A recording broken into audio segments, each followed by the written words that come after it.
মধুমেহ বা ডায়াবেটিস, এই ডায়াবেটিস মধুমেহ এখন মহামারীর আকার ধারণ করেছে।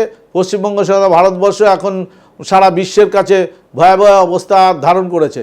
আমাদের প্রতিটি 100টা যদি রুগী আসে তার মধ্যে দেখা যায় যে 60-70% রুগী এই ডায়াবেটিস এবং প্রেশারে আক্রান্ত।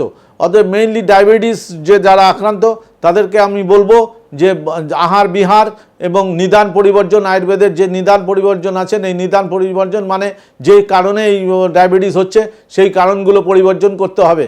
সো অবশ্যই আপনাকে হাঁটাহাঁটি একটু করতে হবে, একটু হালকা এক্সারসাইজ করতে হবে এবং মিষ্টি জাতীয় খাবার এবং এই খাবারগুলি থেকে একটু দূরে থাকতে হবে। আপনি আম, কলা, কাঁঠাল, এইগুলো ফ্রুটস এইগুলো একটু খাবেন না। আর এবং আপনি শাক সবজি এই জাতীয় খাবার খান।